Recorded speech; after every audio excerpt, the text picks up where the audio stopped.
I'm Logan Crawford, and right now on Spotlight, we're diving into a wonderful book. It is called God's Universe, God's Rules. It's written by Jerry Mitchell, one of my favorite authors and a terrific guy as well. This insightful book cuts through the confusion and contradictions often associated with the Bible, offering clear explanations and answers to your most pressing questions. Join us as we explore how to truly understand the Bible and live according to the divine rules set by our Creator. We're delighted to have this very talented author join us here today on Spotlight. We thank the team at Books to Life Marketing for helping us put him in the spotlight today. We ask viewers like you to support authors like him by subscribing to our channel and by purchasing his amazing book. The links are below this interview. Jerry, welcome back to Spotlight. Great to have you on the show. It's great to be here. Let's talk a little bit about your book. Let's give an overview first to the folks at home. When they open up the covers of the book, what will they find on the pages of God's Universe, God's Rules? God's Universe, God's Rules speaks mainly towards biblical authority. It looks very closely at what happens when we attempt to impress our traditions or our legends often onto the pages of the Bible. And what I try to do is differentiate between what's actually there on the pages of the Bible and what oftentimes we think should be there, but it's not. Sometimes just a very, very minor concept can lead us down a wrong path, and it gives us, just say it causes us a lot of trouble. What's an example of something we feel should be in there, but really isn't? Well, let me start with something minor. Okay. David and Goliath. Everybody, well, I shouldn't say everybody. Most people know the story of David and Goliath. Mm-hmm. And most Bible school children, they sing the songs, they hear the story, and they think of David as, a young boy, 12, 14, maybe even 15 years old. And that leads us into a little problem because when we read the complete story, it just doesn't add up. Mm. At the time David killed Goliath, he had already killed a lion, he had already killed a bear. And what we're told about King Saul is he was head and shoulders above everyone in Israel. Now, that's not a figure of speech like we use it today. Back then, it's a description of the man. He was a very large man. If he stands head and shoulders above everyone, he's very tall, probably very broad, very strong. We read in the story of David and Goliath that King Saul offered David his armor. Well, the king would not have offered David that armor if it would not have fit him. So David must have himself been very large in stature. And he didn't, he wasn't old enough to have been trained for battle, but he was certainly old enough to be out on his own taking food and supplies to his brothers who had been trained for battle. He was old enough to care for the sheep of his father that, where he killed the lion and the bear. So he didn't battle Goliath as a warrior. He battled Goliath as a shepherd who would protect his flock from a predator. And that's exactly what we see in the story. But when we think of David, and I think back on some of the cartoons I've seen where he's just this small child, and Saul gives him this heavy armor that he can't even carry. He says, "No, I don't want it." That changes our concept of that whole story just a little bit, where the actual story, we get a much different view of David. We see him as a large, formidable person, not some child. You almost get in your mind from the stories you told as a child that it's almost like a Jack and the Beanstalk kind of story. You know what I mean? Correct. And that makes Yes. it feel less real. You know what I mean? It's not a bag of magic beans. It's not a little kid with a slingshot slaying a giant. It's a forceful man fighting another forceful man and Mhm. showing valor courage nonetheless. Do you get hit with this word a lot when you try to explain the Bible in a different way or a different interpretation or find the real meaning?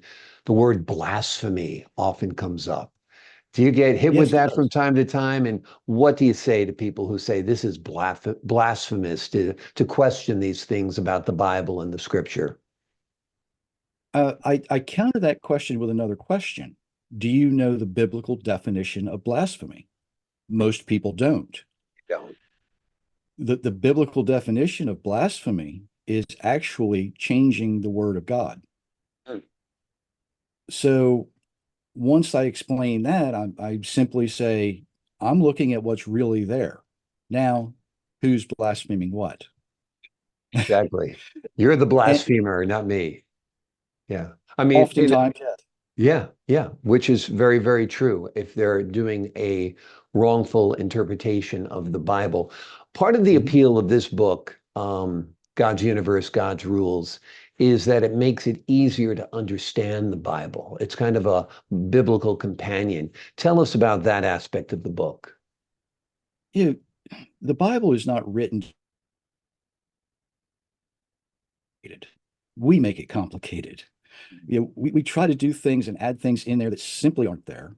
Um, one of the things that I get asked a lot about is marriage and divorce. And unfortunately, in our modern civilizations, we have reduced marriage to little more than God-approved sex. I hate to say it that way, but that's the basis of what we've reduced it to. Marriage is a covenant relationship, and you can't understand it if you don't know what a covenant actually is. And a covenant basically has three parts. There is the agreement. People want to be in some type of relationship agreement, whether it's a marriage or business deal or something like that. Then you have the arrangements, which are the parameters of what that's going to look like. And then you have the confirmation. Now, confirmation in a covenant situation is always an exchange of something of value, which is in a marriage today, it's rings. Back when Moses was writing, it wasn't necessarily rings that were exchanged. The husband would go out and provide a home. That was what he brought. The wife would bring the furnishings for the home. That's what she brought. And you often hear marriage is 50-50. It's not. Marriage has to be 100%, 100%. Everybody's all in. Yeah. If you're not, it's not going to work. But the problem typically doesn't arise until somebody chooses to violate one of the terms of the arrangement of the marriage. Now, in Moses' time, we often hear about adultery. You didn't have to worry about adultery being a cause for divorce because adultery was, well, it was a capital offense. You would take the man and the woman out and you would stone them. So you didn't have to worry about divorce or adultery being part of divorce. It just wouldn't have happened. And we often today think of, oh, the man was in complete control. All he had to do was sit down and write a sentence out on a piece of paper and hand it to the woman, and she was out the door. And that's not the way it was. If if the woman did something that deserved divorce, the man had to sit down, he would write out what's called a get, and it had to be very specific, very detailed, and he would give it to her. If she agreed, then she would leave, leaving everything that she had brought into the marriage behind. There was no way for a woman to do that to the man. If the man did something, there's an interesting verse, I don't remember exactly where it is. If the man finds no favor in the woman, and we think of it today as, oh, if he didn't like what she cooked for supper, and that's not it, because the word favor there is actually the word for grace. Mm. So if the man was not living up to his husbandly duties, it was the wife's duty then to remove grace from the home. Mm. Interesting verse in Proverbs. It says it's better to live on the corner of the roof than in the same house with a dreadful woman. That's why. Yeah. That's why it's there. Yeah. She would remove grace from the home. The man would either change or he would sit down and again write out a very, very detailed, specific document as to why a divorce was necessary and give it to the wife. And then he would leave, leaving the home and everything behind. The reason he gives it to the woman is because she might want to get married again. And somebody says, well, you're divorced. She would show them that document. They would read it. And then they would determine if it was something they could live with or not. And that it was that simple. The Bible's not designed to be complicated. It was very, very easy to understand. Another verse in the Bible tells us that the first five books of the Bible, the books of Moses, needed to be read out loud to everyone in Israel once every 7 years. That indicates to us that a 7-year-old child hearing this for the very first time should be able to pick up what their responsibilities are and do them. And if a 7-year-old child can understand it, why can't adults? Exactly. Exactly. We Tell make it us. complicated. The Bible is very, very easy to understand. Yeah, no, those are great illustrations, great examples. I think the Orthodox Jewish people in this country still have a divorce system that is similar to what you described with a get and so forth. And it's a very complicated procedure, of course, for them because they believe that it is an eternal commitment in most cases, if possible. Exactly.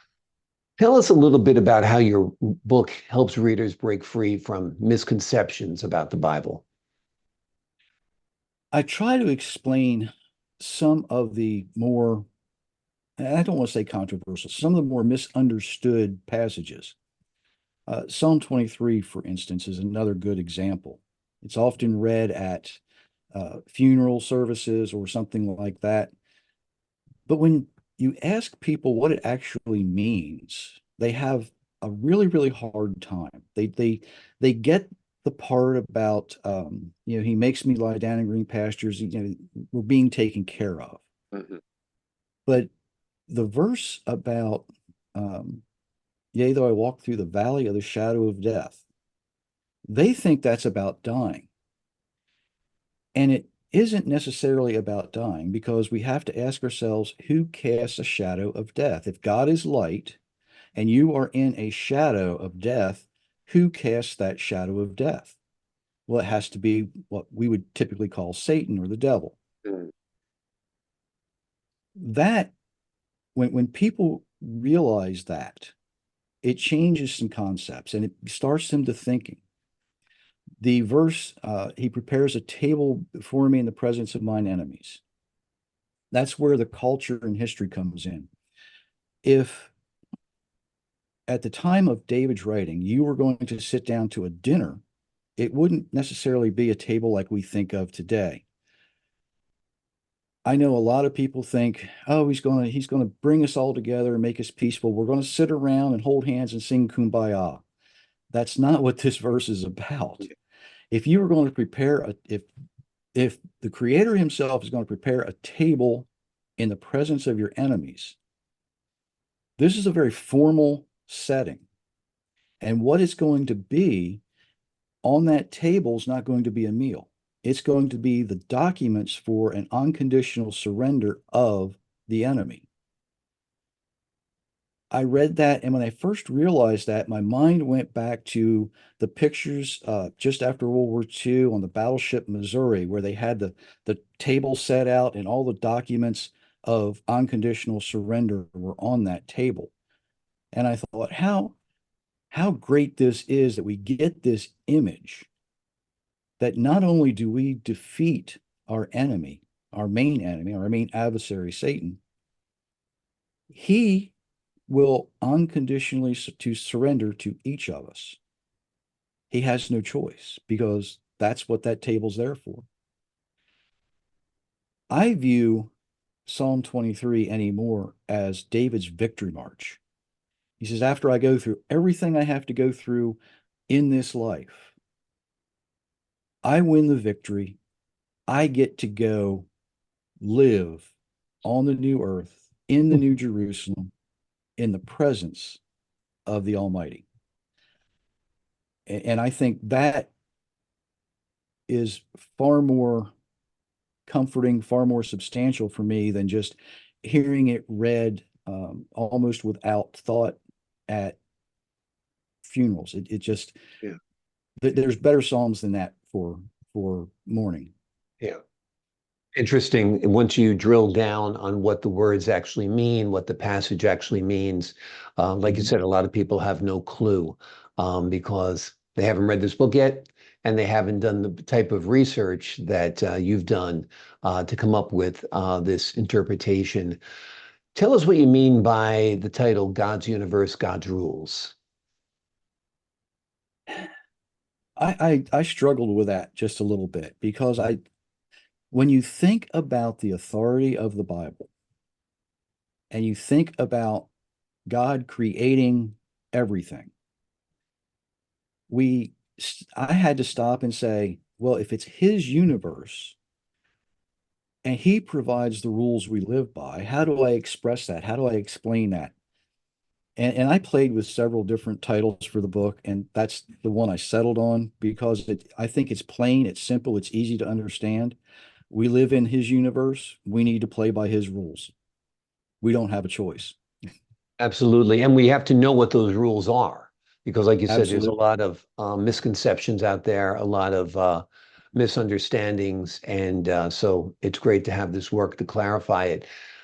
Tell us a little bit about the feedback you've received from readers who have applied your insights or have actually pushed back against your insights. I have had a lot of people tell me how much their life has improved after they doing just some simple things, beginning and ending each day with prayer, making sure that whatever they're doing, they include uh, one simple phrase: Is God going to approve of this, Mhm. or is this going to glorify God? And that doesn't just mean when you're going through some tough times. That means when you're celebrating as well. That means when you're having a good time. The biggest pushback I get is you're being legalistic. Mm. And I'm not being legalistic here. I'm Okay. just saying, here's what God said. And by the way, it stands forever. And a lot of people will say, but Jesus said this or Jesus said that. Well, one of the things Jesus says is the teachings I come with are not mine, but him who sent me. And they don't change. Mm. Matthew 5:17 says, don't think I've come to change the law or the prophets. I haven't come to change anything. I have come to make them complete.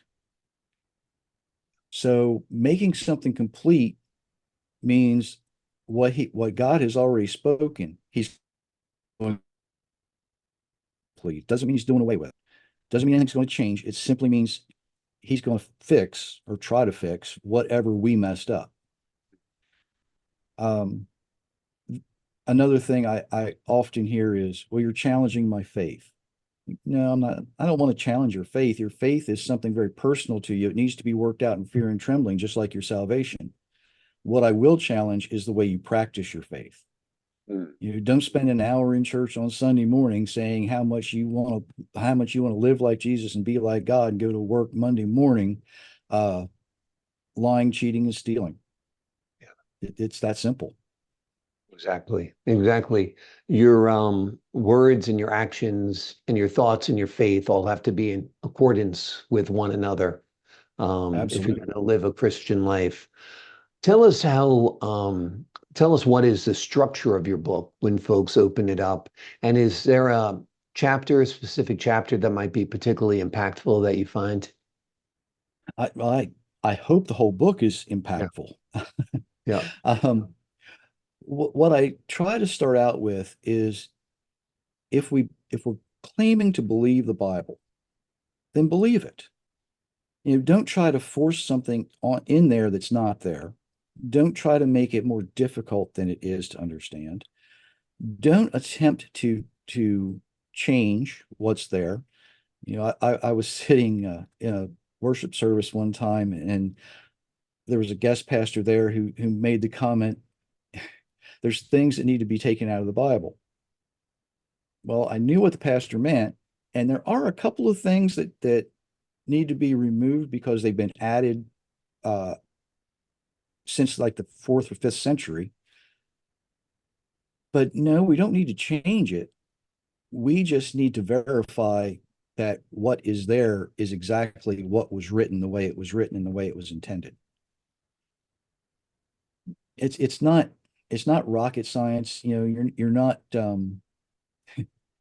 you're not taking apart a nuclear bomb. You're simply attempting to adjust your life to live the way you're actually designed to live. What impact do you hope God's universe, God's rules will have on the Christian community? I hope it starts people asking questions. Hmm. That's, the book is actually designed to answer a lot of the questions that I had, or that I shouldn't say that I had, that came to me actually from Tradition to Truth.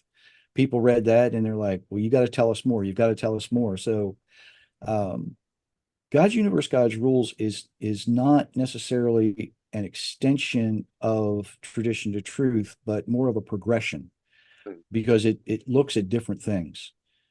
I look at, I don't leave any stone unturned. Unfortunately, I don't have enough time or enough space to include everything. So I take what people seem to be the most interested in at the time. At that time, marriage, divorce, finances, a little bit of what a church should look like. I delve into that some. And we today think of a church as a building. And I say in the book, if you're part of just a building, then yes, you have to support that building with your time, with your finances. But if you're actually part of a church, you're not concerned with the building. I know a lot of people who go to what they call home churches or house churches today, and then they visit each other in their homes, but through the week, they're still maintaining that part of the church. They're out in their community. They're helping people, not just by, serving lunch at a soup line or doing something like that. I know people who actually volunteer their time for financial aid for people who are in financial trouble, and they do this free of charge. They try to help them get themselves together. They're using their talents and their skills that God gave them to help each other. If we think all we need to do is just throw a check in the offering plate every week and we're good to go, I call that buying fire insurance. You're trying to buy fire insurance, right? Yeah. Because you don't want to go to the lake of fire. Yeah. That's not what it's all about. It's actually how you live. And one of the things we are called to do is benefit the people around us the best way we can. I know a lot of people say, well, I can't afford to do this or I can't afford to do that. Well, can you afford an hour a week to go to a library and read to children? Can you afford, maybe an hour to help watch the neighbor's children who live down the hall? Yeah. Those are the kind of things. It's the little things we should be doing every day that add up to one big thing. We all can't build an ark and we all can't lead a group of people out of Egypt, but we can certainly take a meal to a neighbor when they're sick, those kind of things. Yeah. An expression of kindness can have no cost to it at all and be invaluable to the person who's receiving it, without a doubt. Exactly. Yeah. Exactly. This book is part of a series, basically. Tell us what books are in that series and the sequence. Tradition to Truth came first. I wanted to keep it very simple, very basic, something introductory. If people wanted to look at it and say, here's some questions I have, and here's where the answers are actually in the Bible, or here's where the contradictions are found in history. I include a lot of things in there where you can find where our traditions come from. God's Universe, God's Rules came next, basically a progression of that because people had more questions. The last book is Inheriting Lies. And Inheriting Lies, most people like because it is much more detailed, so much more in depth. I get into a lot of language. You don't have to read Hebrew, but there's Hebrew characters in it. It tells you what's there and how to pronounce it if you want to. I think that book should be on the desk of every seminary student because it will either open their eyes or it will help them answer their questions from other people in the future. Yeah. It is simply a book that was necessary, and I don't think there's anything else like it around. Are you So thinking about a fourth installment? I hope not. You think You three's got it covered? researching through old manuscripts, and thankfully, a lot of these old manuscripts have been translated in English now. A lot of work has been done that allow us to digitally search things. Mm-hmm. A lot of work has been done that says, here's where the variations in the manuscripts are, here's where the problems are. That's been done.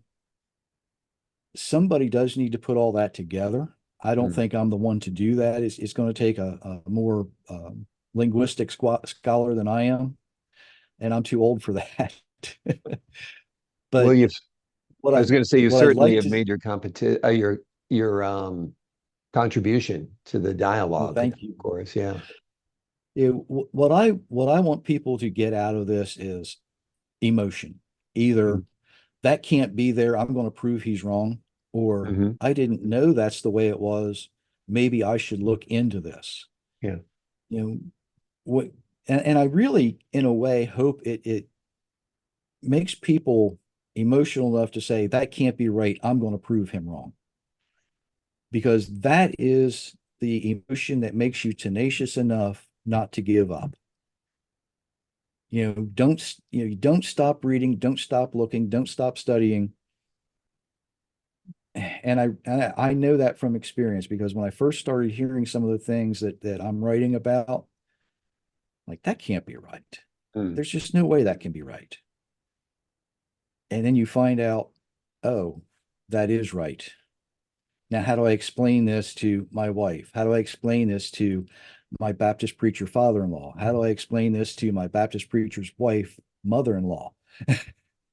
Exactly. Well, there's power in being provocative. There's power in posing strong questions. There's power in shaking up people's long-held beliefs to say, hey, maybe look at it this way instead.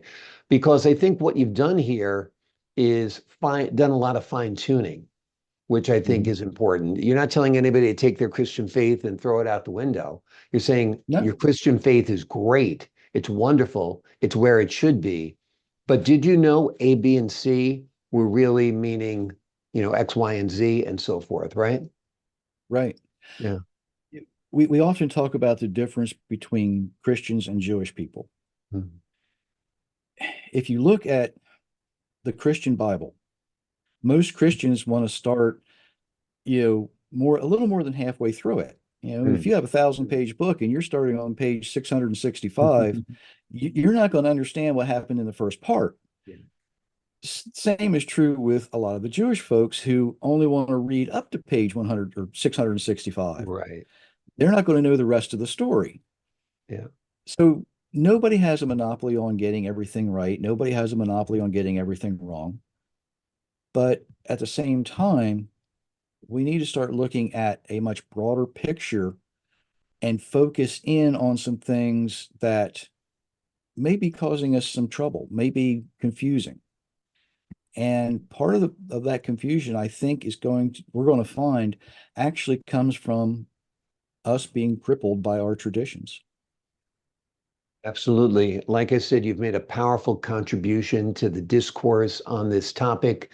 The name of the book we're talking about right now is God's Universe, God's Rules. It is written by Jerry Mitchell. It is an insightful book that cuts through the confusion and contradictions often associated with the Bible, offering clear explanations to your most pressing questions. You will find this book faith-affirming.